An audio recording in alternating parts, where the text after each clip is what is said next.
back to the BNS Channel. And today I want to talk about, I guess it's kind of about not giving up or giving in, but it's more of a personal journey that I think each of us takes, that we kind of take for granted and forget that our strengths are brought about by certain events and certain things that we go through in life. One of my strengths that I'm needing to deal with right now is the fact that my hair is so long.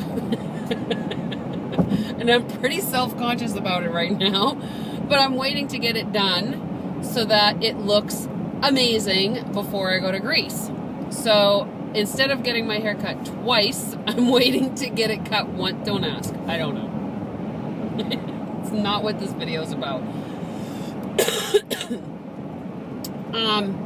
It kind of brought to mind, I shared recently my true story. And when I say my true story, I mean, all of the stories I've ever shared are true. But, you know, we don't always have time to sit down and listen to the whole spiel, right? And so a lot of times I will truncate it, if you know what that means. I'll shorten it so that it gives the bullet points of what has happened in my life to lead me to where I am today.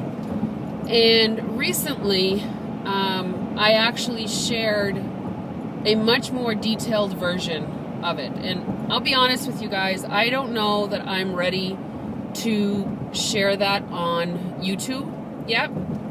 My Scentsy story is on my Scentsy website. It's actually on all of my websites, my GraceAdele and my Velata.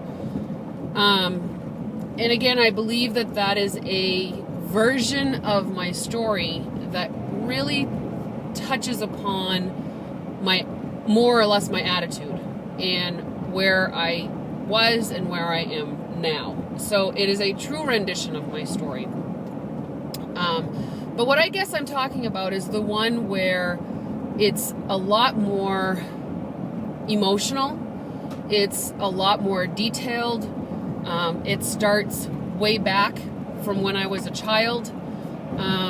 And I believe that those pieces are important because it truly builds on who you are as an individual, and it truly builds on the character and the attitude and the emotions that you develop throughout your years of life. So most of my teachings and most of my counselings and most of my sharing and most of my times that I'm trying to help somebody do primarily come from a place of experience. And I'm a firm believer that God gives us all of the things that He feels that we can go through, that we can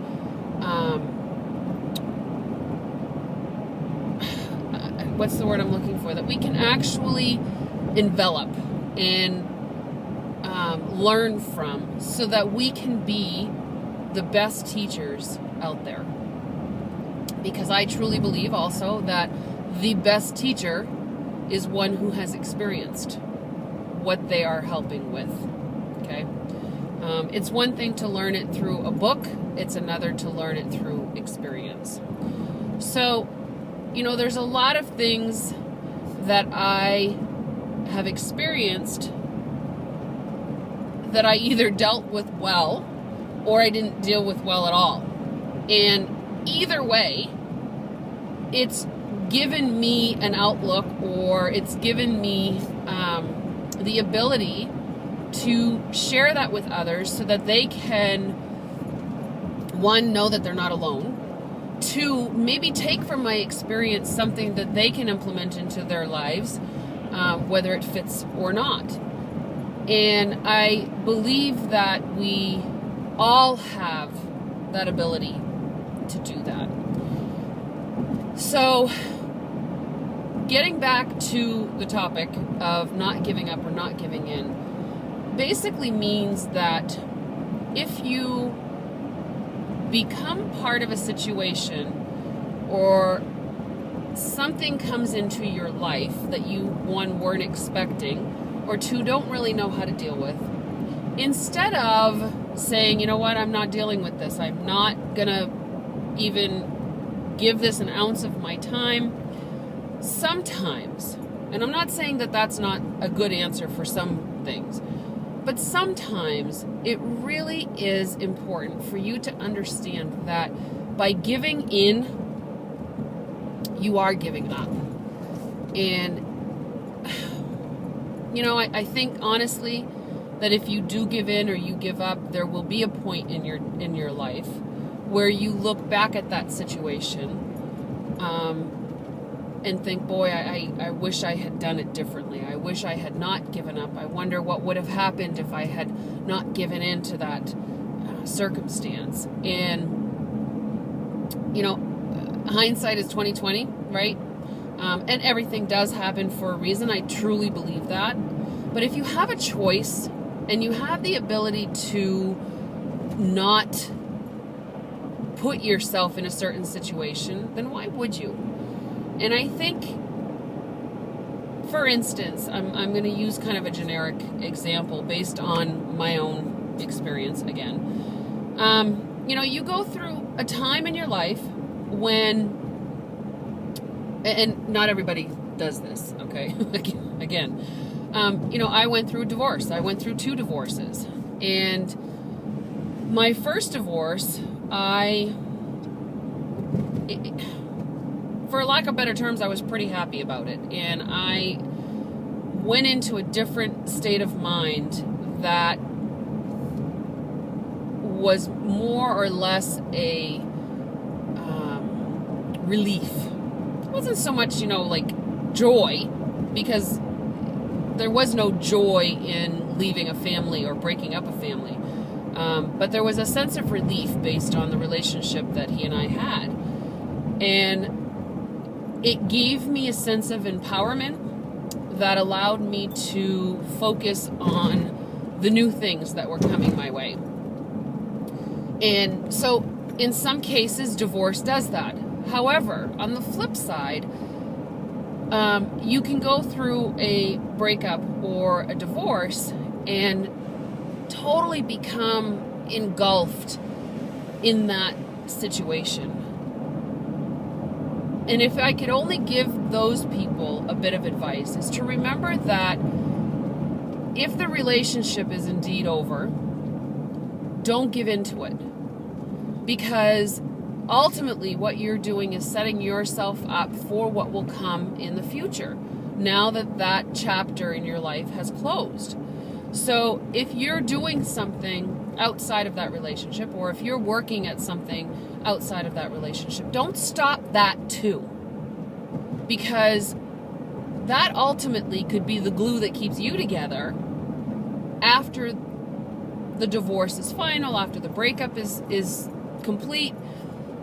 So I guess what I'm trying to say is that there are pieces of you that will still exist regardless who you're with. And I guess it can go with not relationship, but job relationships or business relationships as well. Any kind of a relationship, any kind of connection with something. Just because that piece of your life is ending doesn't mean that all of it is ending and that all of it has to change. Because you as a person made choices along the way that connected you to those individual things or those individual jobs or those individual people. So remember that and I know this was kind of vague, and a lot of it is because I don't want to go into any kind of a specific scenario, because it can be fairly generic.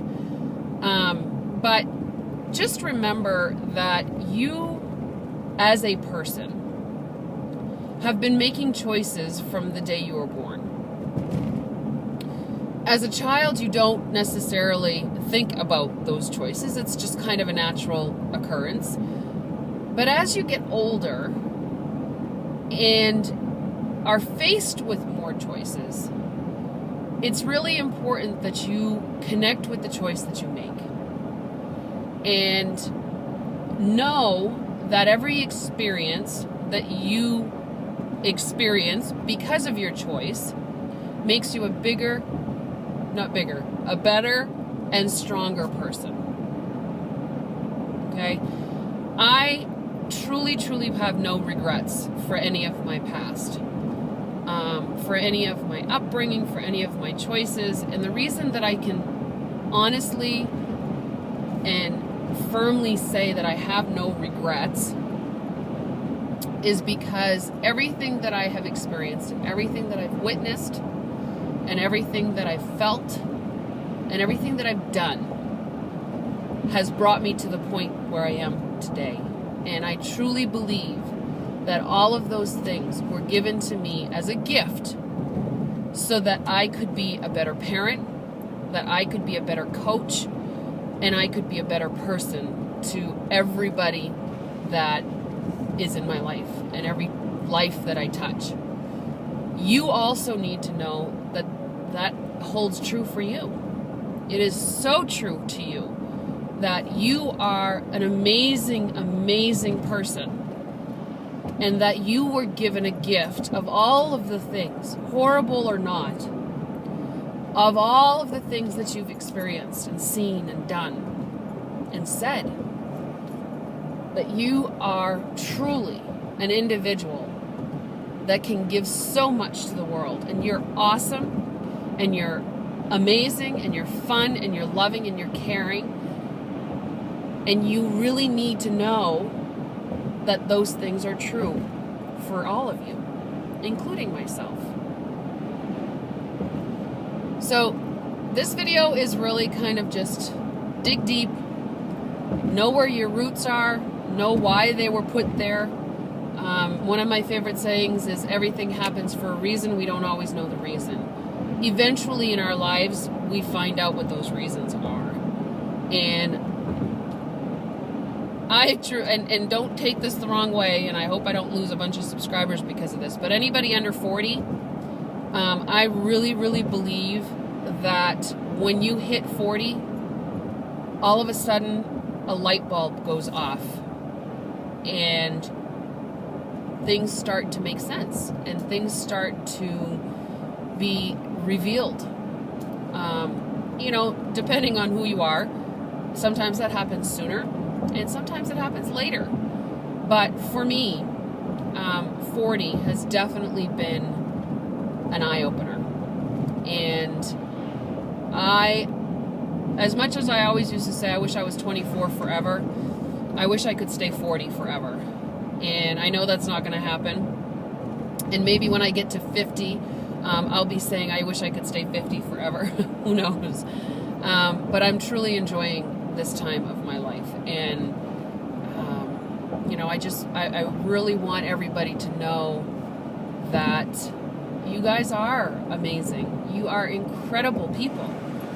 And for anybody to think that they are less than that is someone that really needs to dig down and say, you know what, I really am a good person. I really am a person who has a kind heart. And if you're not, you have the choice to be. So make the choice. All right, guys. Well, I'm going to end the video 14 minutes in. I'm heading off to a party on a Sunday. I know I don't usually party on Sundays, but hey, she twisted my arm, and you know what? Honestly, I love to see their reaction and their faces when they find out how much free stuff they get by hosting a party, so it's all good. All right, guys, go and have an amazing day, and even better, go and make it an amazing day for somebody else. All right, guys, I'll see you on the next video. Bye.